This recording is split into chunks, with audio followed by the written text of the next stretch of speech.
Israel Iran യുദ്ധം തുടങ്ങി 2-3 ദിവസങ്ങളിൽ ഉപാധികളില്ലാതെ കീഴടങ്ങാൻ അമേരിക്ക ആവശ്യപ്പെട്ടു. എന്നാൽ 12 ദിവസത്തെ യുദ്ധത്തിന് ശേഷം ഒരു ഉപാധികളുമില്ലാതെ വെടിനിർത്തലിന് ഇസ്രയേലും അമേരിക്കയും തയ്യാറാകുകയായിരുന്നുവെന്ന് ഇറാനിയൻ വിദേശകാര്യമന്ത്രി അബ്ബാസ് അറാഖ്ചി പറഞ്ഞു. Unconditional surrender in 10 days became an unconditional ceasefire. Due to what? Due to resistance, due to steadfastness. During the very first, second, and third days of the war, they were sending messages, sending intermediaries, asking us to come and negotiate. Until we could finally bring this war to an end. They were tweeting about an unconditional surrender. That was their demand from the Iranian people.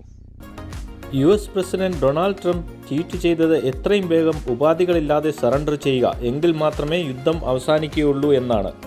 എന്നാൽ തങ്ങളുടെ പരമോന്നത നേതാവിൻ്റെ തീരുമാനപ്രകാരം തങ്ങൾ സറണ്ടറിന് പകരം സകല ശക്തിയുമെടുത്ത് പ്രതിരോധിക്കാൻ തീരുമാനിച്ചു.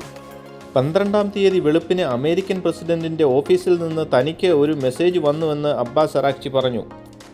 Message ഇതായിരുന്നു: നാളെ വെളുപ്പിന് 4 മണി മുതൽ ഇസ്രയേൽ തുടർന്നു വന്നിരുന്ന ഓപ്പറേഷൻ അവസാനിപ്പിക്കുകയാണെന്നും നിങ്ങളും ദയവ് ചെയ്ത് തുടർന്നുകൊണ്ടിരിക്കുന്ന ആക്രമണങ്ങൾ അവസാനിപ്പിക്കണമെന്നുമായിരുന്നു ട്രംപിൻ്റെ മെസ്സേജ്. പ്രതിരോധവും തങ്ങളുടെ അടിയുറച്ച നിലപാടുമാണ് ഇസ്രയേലിനെ ഉപാധികളില്ലാതെ വെടിനിർത്തലിന് പ്രേരിപ്പിച്ചതെന്ന് അബ്ബാസ് അറാഖ്ചി പറഞ്ഞു. യുദ്ധത്തിൽ ഇറാനിയൻ ജനത ഇസ്രയേലിന് കനത്ത തിരിച്ചടി നൽകിയെങ്കിലും സാമ്പത്തികമായി ഇറാനിയൻ ജനതയ്ക്ക് മേൽ ഉപരോധങ്ങൾ US അടിച്ചേൽപ്പിക്കുകയാണെന്നും അദ്ദേഹം പറഞ്ഞു.